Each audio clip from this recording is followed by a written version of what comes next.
Voy a empezar a grabar. Igual me da lata que hayan tan poquito. Pero bueno, vamos a empezar a compartir y vamos a revisar. ¿Ya? Y después les quiero comentar también respecto de, porque revisaron que subí las notas de los trabajos, ¿verdad? Fueron Sí, profe. el primer curso que revisé. Entonces, de eso también les quiero puntualizar algunas cosas y proponerles algo. Pero partamos con esto, ¿ya? Entonces, aquí yo tengo el orden en que a mí la profesora me mandó, a ustedes les salían de manera aleatoria, pero así es como estaba estructurado. Entonces, la primera, partimos con la NIC 38. Dice, según lo estudiado en NIC 38, ¿cuál de los siguientes ítems cumple con la definición de un activo intangible? La respuesta era B y D. ¿Por qué? Porque estamos hablando de un diseño industrial novedoso y D, conocimiento técnico protegido por derechos legales. La inversión en capacitación y las reformas de un local arrendado, la verdad que no tienen que ver, ¿no es cierto?, con la NIC 38. Supongo que esa todos la tuvieron ok, ¿verdad? Sí, profe. Sí. Ya, qué bueno. Después esta, la habíamos visto. Dice, una sociedad farmacéutica adquiere el 1 de enero del 2011 una patente a la que le queda una vida útil de 8 años por 200.000 unidades monetarias. Al mismo tiempo adquiere la marca comercial por 100.000. Y en el 2013, a principios del 2013, la sociedad considera que la marca ha sufrido un deterioro del 40% de su valor y que dejará de tener valor comercial y dejará de tener, dos veces, dejará de tener valor comercial en 4 años. Aquí ya no sé por qué está 2 veces. De seguro que salía igual, así, pegado. Sí, estaba igual esa. Sí, me imagino que estaba mal. Ya. Entonces, determina el valor libros de la patente y la marca comercial. Entonces, aquí lo único que había que tener cuidado es que decía que era a principios del 2013. Entonces, por lo tanto, los años de depreciación eran solamente, de amortización eran solamente 2. Ya podían confundirse ahí con 3 y les iba a dar otro valor. Entonces, el valor era los 200.000, ¿no es cierto?, que es el valor que tiene la patente, porque tiene la vida útil de 8 años. Lo dividimos de los 8, me da 25.000 por año, y por los 2 años son los 50.000. Por lo tanto, el valor de la patente era 150.000. Y la marca solamente tenía el deterioro, por lo tanto, el valor de la marca era 60.000. Aquí podría haberse equivocado, ¿no es cierto?, y haber tomado los 175.000 o otro valor, ¿no es cierto?, porque el tema estaba en que había que considerar que era a principios del 2013, por lo tanto todavía no alcanzamos a amortizar el 2013. ¿Hay alguna duda con ese ejercicio? No, profe. ¿No? No, profe. Ya, súper. Veamos acá. Dice, la sociedad X ha decidido crear una página web con la que dará servicio a sus clientes, pedidos, reclamaciones, facturación, etc. Para ello ha contratado con una empresa de informática, quien a primeros de 2018 le ha facturado a 30 días por los siguientes servicios. Hay como un problema de redacción acá. Y aparece en un listado. Entonces, ¿qué nos dice? Determina el costo inicial del activo intangible. Entonces nosotros empezamos a hacer un checklist al tiro. El nombre de dominio, el diseño gráfico de la apariencia de la página, la selección, creación, adquisición, preparación y carga de la información, prueba y mejora, dijimos, ¿no es cierto?, que las pruebas forman parte del costo, mantenimiento. Entonces aquí el único concepto cuestionable es el mantenimiento, porque no es necesario para que el bien quede en condiciones de ser utilizado. Por lo tanto, tomamos los 13.000, ¿no es cierto?, le restamos estos mantenimientos y nos da el valor de los 10.500, que es finalmente el costo del activo intangible. Porque este mantenimiento es posterior, es un gasto del periodo y todos los meses vamos a tener que hacer o incurrir, ¿no es cierto?, en este costo de mantenimiento. Aquí, en alguno de estos conceptos, ¿hay alguna duda o les quedó claro con este ejercicio?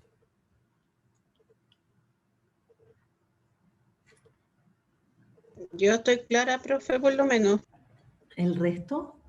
Yo también, profe. No fue difícil de determinar eso. Sí, ¿no es cierto? Porque le puso mantenimiento, quizás sí Claro, podría... entonces era como, era Ujú. obvio en el fondo. Además que lo vimos, esto lo vimos, ¿no es cierto? Yo Sí, sí, les hice por un lo mismo era ejercicio, como, era recordar un poco lo que habíamos hecho en clase, entonces claro. no se veía, no había como tanta triqueñuela, a veces es más difícil determinar algo, porque está más, no sé, más solapado. Ya, veamos este otro ejercicio. Dice, la sociedad X publicita habitualmente que durante un plazo de 7 días se compromete a devolver a sus clientes el doble de la diferencia entre el precio de venta de sus productos y el de cualquier empresa de la competencia. La venta semanal es de 10.000 unidades monetarias y la sociedad considera que solo en un 1% de los casos puede ser necesario cumplir la garantía. Indique qué procede a realizar en los estados financieros.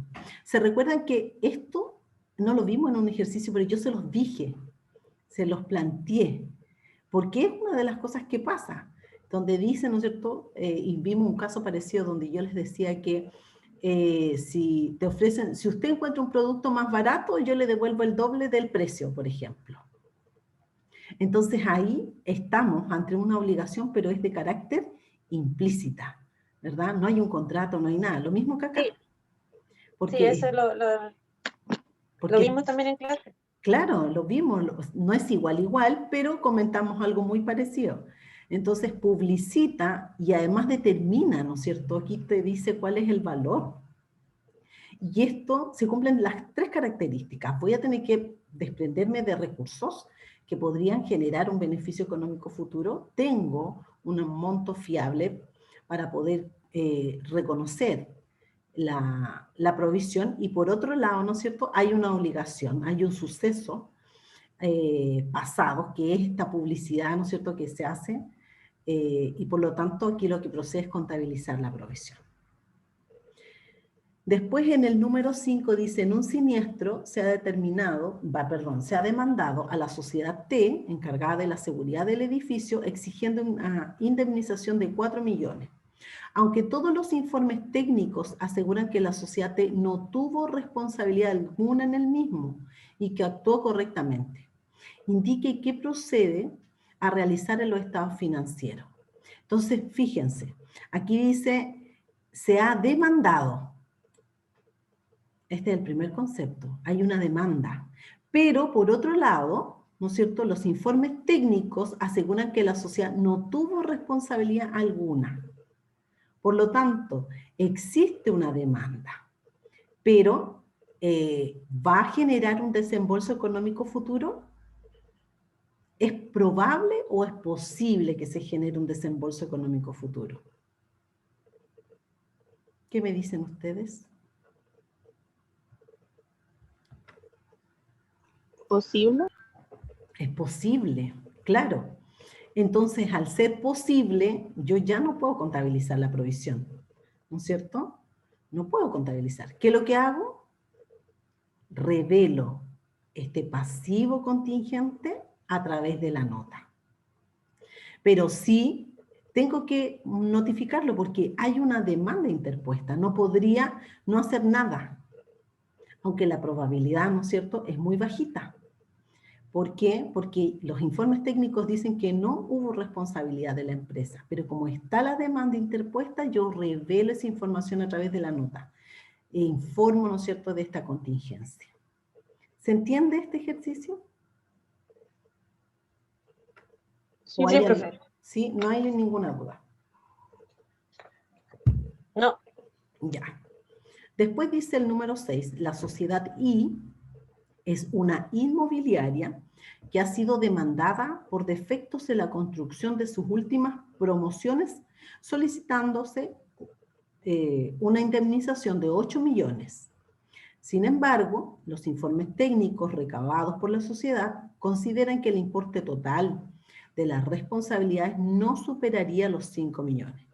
Indique qué procede a realizar en los estados financieros. Entonces aquí tenemos la demanda. En los informes técnicos señalan que el monto debería ser de 5 millones. Por lo tanto, es probable que yo tenga que desembolsar recursos económicos. Y si es probable, voy a tener que generar la provisión. Aquí también es claro, y la obligación es de carácter legal, ¿no es cierto? Porque hay un contrato de por medio por la construcción de estas casas. Por lo tanto, sí estamos aquí entre las características que nos dice la NIC 37 para contabilizar la provisión. ¿Esta la ven clara? ¿Sí? ¿O hay alguna duda?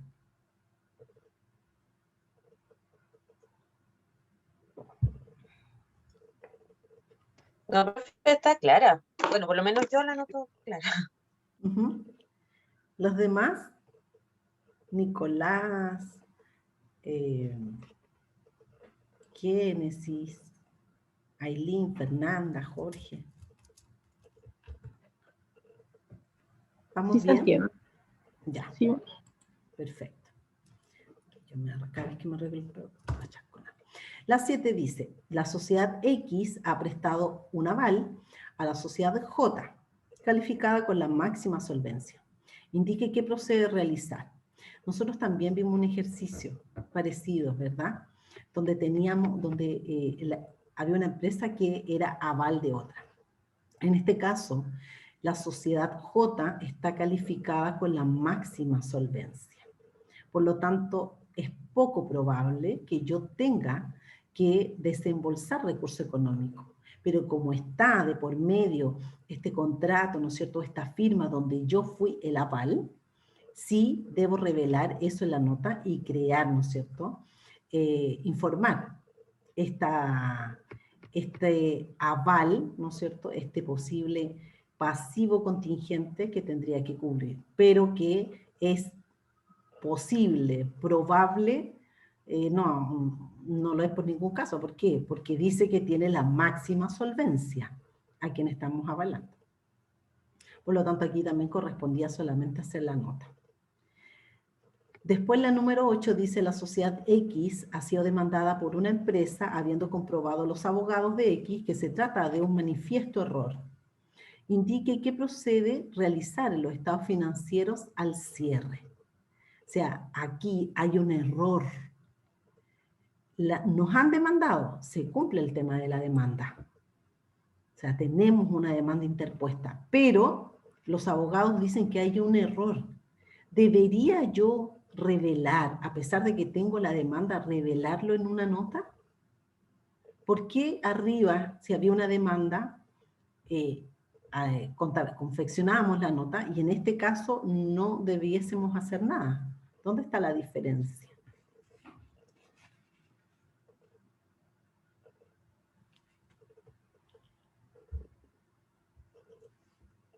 ¿Mm? Que hay un estudio atrás que dice que es un error. O sea, se equivocaron, era otra la empresa que tenían que demandar, no nosotros. Entonces, si tú revelas en nota, das una alerta y estás entregando una información en los estados financieros que no tiene sentido, ¿verdad? Y quienes sean usuarios de los estados financieros van a tomar una información que finalmente al año siguiente va a desaparecer. Por lo tanto, no tiene ningún sentido revelarla. Después dice, una empresa piensa llevar a cabo una reestructuración empresarial dentro de 3 años, cuyo costo estimado es de 50 millones. El valor actual durante los próximos 3 años, suponiendo un tipo de descuento, una tasa de descuento, es del 5%. ¿Cuáles son los valores actuales? Entonces, ¿qué me dicen? El año 1, el valor actual es 43.191. Después el año 2 es 45.352 y después el año 3 es 47.619. Determine el ajuste a realizar en cada año. Entonces, ¿qué es lo que tenemos que ver acá? Si ustedes se recuerdan, vimos, y yo les enseñé la fórmula de Excel, cómo se calculaban los valores actuales. ¿Se acuerdan? Que teníamos que tener el periodo, en este caso tenemos 3, tal como dice aquí, 3, 2 y 1 año. Y la tasa de interés que es 5 y tenemos el valor que son los 50.000. Por lo tanto, si ustedes hacen el ejercicio con la fórmula de Excel, les va a dar cuál es el monto de los valores actuales. Entonces dice, ¿qué ajuste debo realizar yo? El primer año hacemos o contabilizamos la provisión por los 43.191. Este valor está calculado a 3 años, ¿verdad? El segundo, aumentamos 2.161, que es la diferencia, y en el tercer año se aumentan los 2.267. No, como dice, por ejemplo, el primer año constituimos la provisión por 43 y en el año 3 se reversa. No tiene sentido eso. El primer año se constituye la provisión, en el segundo aumenta, pero en el tercero se reversa. ¿Por qué se va a reversar? ¿Cuándo reverso la provisión? La pregunta es esa. Cuando hay información que revela de que lo que se había estimado que se iba a hacer no se va a realizar o cambia las circunstancias de alguna manera. Pero ahí no hay información que diga que a los 3 años las cosas cambiaron y no hay que pagar lo que dice que había que pagar por lo cual se estaba haciendo esa provisión. Así que se entendía claramente que los 3 años se mantenían tal cual y era lo que salía ahí por lo que estaba estimado nomás. Exactamente, exactamente. ¿Alguien tuvo alguna duda o se equivocaron en esta?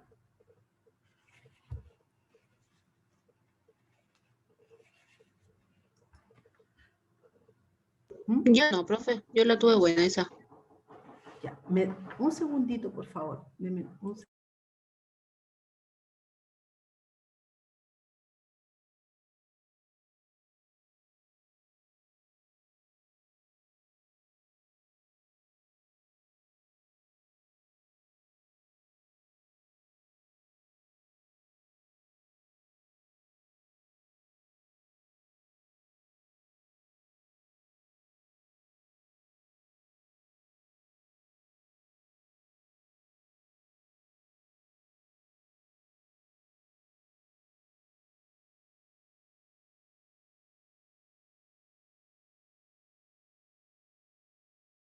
Ya, disculpa. Después, el ejercicio número 10 dice, un contratista se ha comprometido a ejecutar una obra con una cláusula de penalización de 50.000, si no la entrega en una fecha determinada según contrato. A su vez, ha subcontratado parte de la obra. Poco antes de la finalización de esta, el contratista descubre que debido al retraso del subcontratista, no va a poder cumplir con el plazo de entrega pactado y le reclama a este una garantía similar por 6.000. Determine los ajustes que proceden al cierre. Entonces, dice, vuelvo a leer, el contratista se comprometió a ejecutar una obra y hay una cláusula de penalización, o sea, aquí está la obligación legal, ¿verdad? Que son los 50.000. Si no cumple la fecha y como subcontrata una parte y ve que ese subcontratista no va a poder cumplir con ese plazo, entonces va a tener que generar este desembolso de recursos. ¿Pero por qué valor? Por estos 50.000, que es lo que tiene contratado, lo que tiene comprometido con esta cláusula de penalización. Por lo tanto, ¿qué es lo que tiene que hacer? Va a construir, ¿no es cierto?, la provisión por gasto por incumplimiento de 50.000. ¿Qué pasa con estos 6.000 que están acá? Dice, el contratista descubre que debido al retraso del subcontratista no va a poder cumplir con el plazo de entrega pactado y le reclama a este una garantía similar por 6.000. ¿Qué es eso que tenemos aquí? ¿Qué me puede explicar esto? ¿Qué sería esto?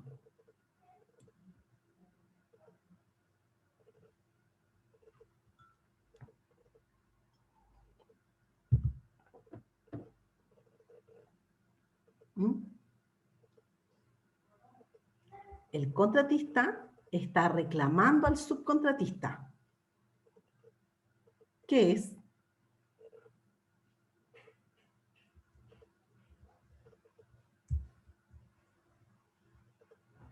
¿Qué es eso?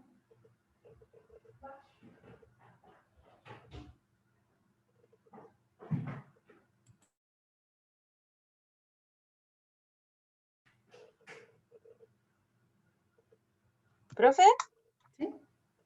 Bueno, justo en ese yo tuve hartas dudas en ese mismo. Entonces, para mí,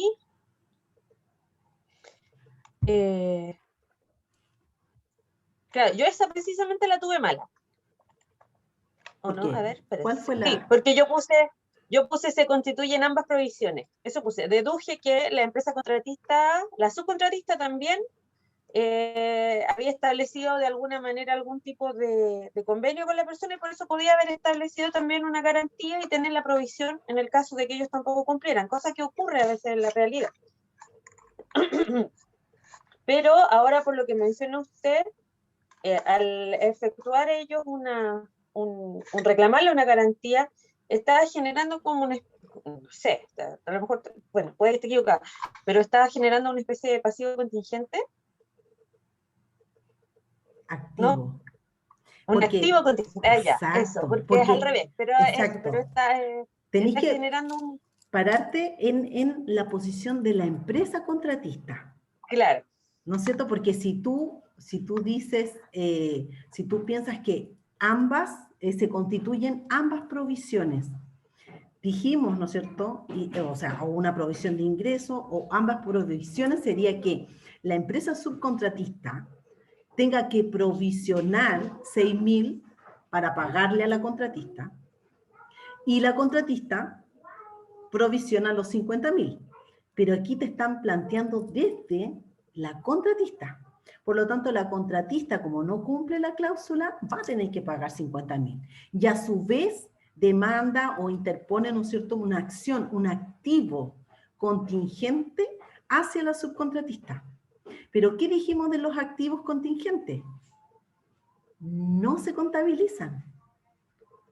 Podrían revelarse en notas cuando claro, existe casi certeza de que te van a pagar. a pagar. Claro, pero cuando te pagan, tú nunca Tampoco, contabilizas como activo exacto, contingente, sino que te porque va a pasa ingresar a la inmediatamente a ser caja. activo, Claro, pasa claro, pasa inmediatamente inmediatamente. activo. Exacto. Sí, entiendo, pues. Ahí el resto, ¿lo entiende mejor esta parte? Si a lo mejor le generó alguna duda. ¿Se entiende?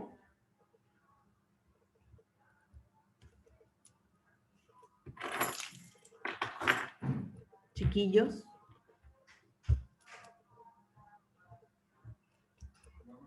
¿Sí?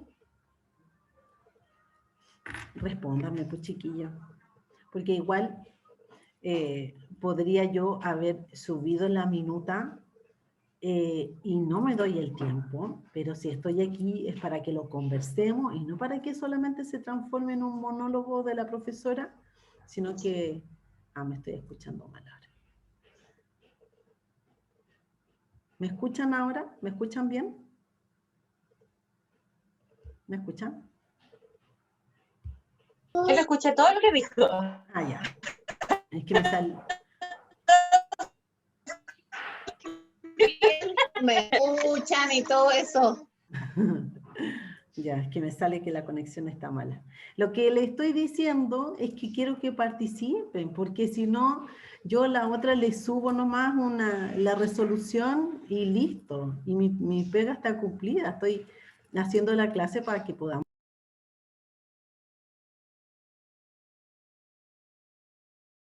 Sí, ya, disculpen, ahí sí volví. Justo me fui en la parte de que estaba reclamando. ¿Me escuchan ahora? ¿Me escuchan? ¿Aló? Sí, profe, yo por lo Sí, menos sí le profe, se le escucho. escucha. Ya. ¿Me cacharon lo que le estaba comentando? Sí, nos estaba retando.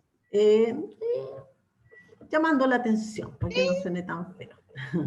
Sí, porque en el fondo igual uno hace un esfuerzo, porque o sea, mucho más sencillo subir nomás, pero a mí me gusta tener feedback, retroalimentación. Entonces, por Escucha, eso, profe, yo a veces me quedo callada porque siento que le respondo mucho y no dejo responder a los demás. no, respondan nomás, respondan. Yo Ay, opino lo mismo que la Carolina, porque a veces siento que estamos las dos nomás y nadie más participa, entonces me da lata y me quedo callada. Pero no es que no le esté escuchando. Sí, pero también el resto yo quiero, porque allá somos varios. Si no, yo estar preguntando igual es fome, pues si no somos niños. Ya, veamos el número 11. Dice, la empresa ha despedido a un trabajador pagándole una indemnización de 25.000. El trabajador ha demandado a la sociedad por despido improcedente solicitando una indemnización de 40.000. El abogado de la empresa recuerda que en otros casos similares la indemnización fue semejante a la pagada. Determina el monto a contabilizar si procede. Entonces, aquí el abogado dice que en otros casos la indemnización fue semejante. Por lo tanto, aquí, o sea, no constituye una provisión por ningún motivo, ¿verdad? Porque está la demanda. ¿Se constituye la provisión por 25.000? Sí, porque ya el asesor no está dando cuál es el monto, la estimación. Puede que sea diferente, pero es el monto que nos está dando el experto. ¿Se constituye una provisión por 45.000? Esos 45.000, no sé, podrían haber sido 40, pero no sé de dónde salen los 45.000. Por lo tanto, esa estaba clara que eran los 25. Después venían una serie de verdaderos y falsos que tienen que ver con la NIC 41 de activos biológicos o de agricultura en realidad.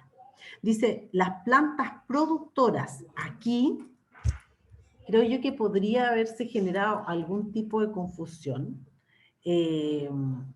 pero estas plantas productoras se refiere a empresas productoras. Dice, las plantas productoras o las industrias, ¿no es cierto?, productoras y los activos biológicos se deben tratar según la NIC 41. Falso. ¿Alguien piensa que eso era verdadero? ¿O se complicaron con el tema de plantas productoras? Yo le puse verdadero. Aileen, ¿por qué le pusiste verdadero? ¿Qué entendiste? Pensé de que planta productora era como un árbol que producía algo. Claro. Ahora, las plantas productoras, si lo tomamos bajo ese concepto, que es lo que yo también, porque yo voy revisando la prueba, si lo tomamos bajo ese concepto, la NIC 41 nos dice que aún así, si es una planta productora, supongamos, no sé, árboles de limones, ¿no es cierto? Porque nuestro producto agrícola son los limones. Esa planta productora tiene que cumplir ciertos requisitos para yo poder contabilizar o hacer el reconocimiento bajo la NIC 41. Por lo tanto, si fuese así, también sería falsa. Porque no todas las plantas, si fuera solamente la planta, el arbolito, ¿no es cierto?, productora, van a ser tratadas bajo la NIC 41. Se tiene que cumplir ciertos requisitos para poder que esté catalogada como planta productora. Por ejemplo, que tenga una vida útil mayor a un año, que sea remota la probabilidad de venta, ¿ya? Me parece que hay otra característica más. Entonces, si fuese así, también podríamos tomarla, o sea, se podría identificar que es falsa. Aileen, ¿ahí te queda un poco más claro? Sí, profe. Después dice, los terrenos que se ocupan en productos agrícolas deben necesariamente ser tratados bajo NIC 41.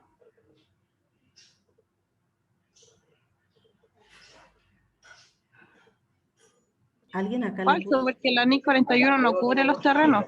No, pues. Y de hecho tú misma me preguntaste. Dijimos que eran las plantas y los seres vivos, ¿no es cierto? ¿Verdad? Parece que tú me preguntaste, Ailino, ¿no? No, parece que no. No me acuerdo. Yo sí me acuerdo, que tengo buena memoria. Después dice, un activo biológico se valoriza a valor actual. Falso, pues. Lo que más le repetí yo, que lo más sencillo de la NIC 41, que era todo valor realizable o razonable. Una obligación presente de la cual no va a poder ejercer exigibilidad, ¿no debe considerarse como pasivo?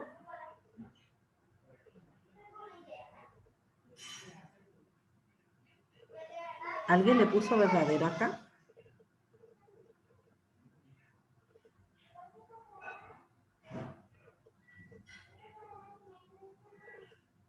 ¿Chiquillo? ¿No? Está claro. Una obligación implícita es aquella que nace de la conducta o patrón establecido por la empresa, eso también lo repetimos hartas veces. Un activo contingente, para que así sea, debe ser controlado por la entidad. No, ¿verdad? O sea, no hablamos del concepto. ¿Por qué? Porque control sí tiene que ver con los activos, pero cuando revisamos los activos contingentes, no hablamos del control del activo. Aparte que el activo contingente, recuerden que no se contabiliza. Cuando yo lo contabilizo y cuando ya tengo el control, ya es un activo, no es un activo contingente. Después dice, la principal característica de un contrato de carácter oneroso es aquel que nace una obligación legal. ¿Cuál es la principal característica de un contrato de carácter oneroso? ¿Quién se recuerda? También lo vimos.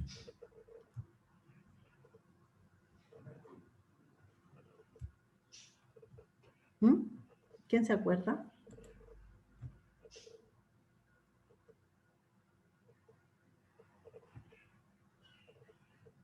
Jorge, Fernanda, Nicolás. Eso yo no recuerdo específicamente qué decía, pero eso de oneroso lo vimos también en impuestos y es cuando ambas partes se ven beneficiadas. Y eso no necesariamente es con un contrato. No, eso no es oneroso. Y por eso lo saqué. De hecho, la tuve buena por eso.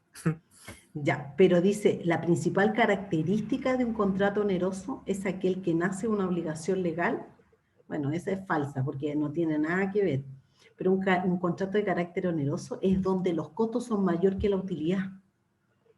Entonces, es oneroso y de hecho se provisionan todos los contratos de carácter oneroso. Tienes que cumplir, te va a generar desembolso económico futuro. Entonces, los costos son mayores, por eso es oneroso. Tú no vas a ganar, pero tienes la obligación y tienes que cumplirla. Esos son los contratos de carácter oneroso. Si quieren lo pueden revisar en la presentación, los resúmenes que yo les hice. Después dice, el término contingente se utiliza para designar activos y pasivos que no han sido reconocidos en los estados financieros por la ocurrencia o no de sucesos inciertos. Eso es verdadero, ¿verdad? Lo revelamos en notas. Los productos que se desarrollan en plantas productoras, ¿viste? Ahí como que explica un poco más el tema de la mirada que le estaba dando a la planta productora. ¿No son activos biológicos? Verdadero. En la actividad agrícola, el control sobre el activo biológico se puede evidenciar por la propiedad legal del ganado y su marcado, también lo revisamos, ¿verdad? Lo vimos, que es la forma, ¿no es cierto?, en donde se marcan los animalitos, que sí, pobrecito.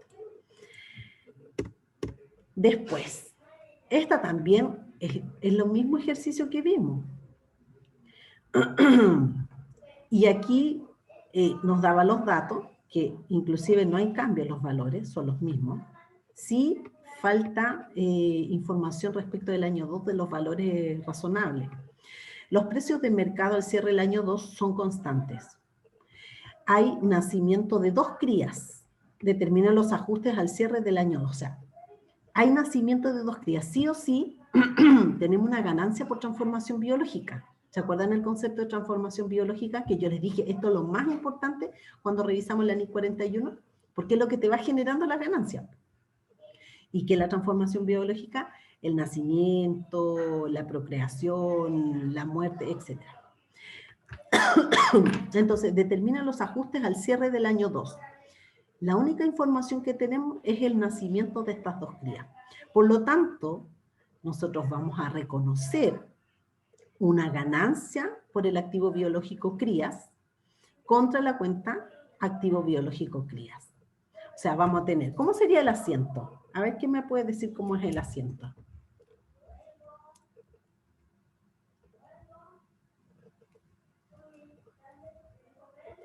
¿Quién me puede decir cómo es el asiento? ¿Qué anotó al debe?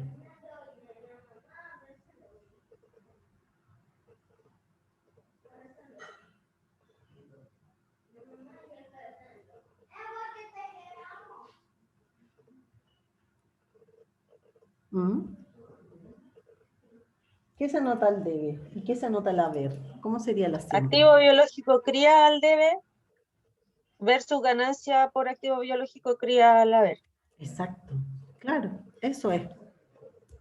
Y por 90, ¿por qué? Porque su costo son, o sea, tomando 45.000. ¿Por qué? Porque me dicen que son constantes. Si aquí me hubiesen dado el valor razonable de estas crías al año 2, esto no hubiese sido 90.000, hubiese sido el valor razonable que me daban de las crías multiplicado por 2, ¿verdad? Y esa era toda la prueba. No era tan larga. Ya, yo igual les voy a subir esta resolución y el video, obviamente, que vamos a hacer, que se está haciendo en realidad. Eso. Les quiero comentar otras cosas, que es respecto de la guía del taller evaluado, número 2. La verdad es que yo no quedé tan conforme con las notas, ¿ya? Las notas fluctuaron entre un 4,4 y un 5,8. La nota más alta fue un 5,8. Y la verdad es que yo esperaba más. ¿Qué pasó? ¿Qué es lo que, y no sé si no quedó claro, qué les pasó a algunos? Tomaron estados financieros consolidados. Y dijimos que estados financieros consolidados es mucho más complejo, necesitan analizar otras notas para poder entender el estado financiero consolidado. Lo digo en particular, por ejemplo, el grupo de Carolina. Ustedes tomaron un estado financiero consolidado. ¿Qué empresa era, Carolina? Que no me recuerdo. Soprole, profe. Soprole. Entonces, al tomar el estado financiero, y se los voy a explicar para que cuando ustedes lean otro estado financiero se fijen en estas dos cosas. Cuando ustedes toman en este estado financiero consolidado, significa que está consolidando los estados individuales de otras empresas. Pero hay que ver cómo se realizó este proceso de consolidación. Entonces, para ello, hay que saber si si yo tengo influencia significativa sobre esas empresas o no la tengo. Y de esa manera voy a saber la forma en que se llevó a cabo la consolidación. Yo se los voy a explicar así, no tan en detalle porque ustedes los van a ver más adelante. Por lo tanto, cuando ustedes analizan, por ejemplo, la PPE, ahí están metidas de diferentes formas, en base a si tengo o no tengo participación o importancia significativa, ¿no es cierto?, en la toma de decisiones de esa empresa. Están sumadas de todas las empresas. Por lo tanto, cuesta mucho hacer este análisis. ¿Qué es lo que hay que hacer? Hay que irse a la nota del segmento y ver cuáles son los segmentos que están considerados. Y cómo la empresa hace esta distribución de los segmentos. Por ejemplo, Soprole podría hacerlo una distribución por segmento que no vi. Tú puedes revisarlo después, Carolina, cuál es la nota de segmento. Si lo hace por países, por ejemplo, y asigna que cada segmento es un país donde tiene sus negocios. Entonces ahí ya tú puedes hacer un análisis mejor, pero tienes que ir y transformar el estado consolidado, separarlo, llevarlo al segmento. Y eso lo hace uno, no te aparece de esa manera. Ya, profe, gracias.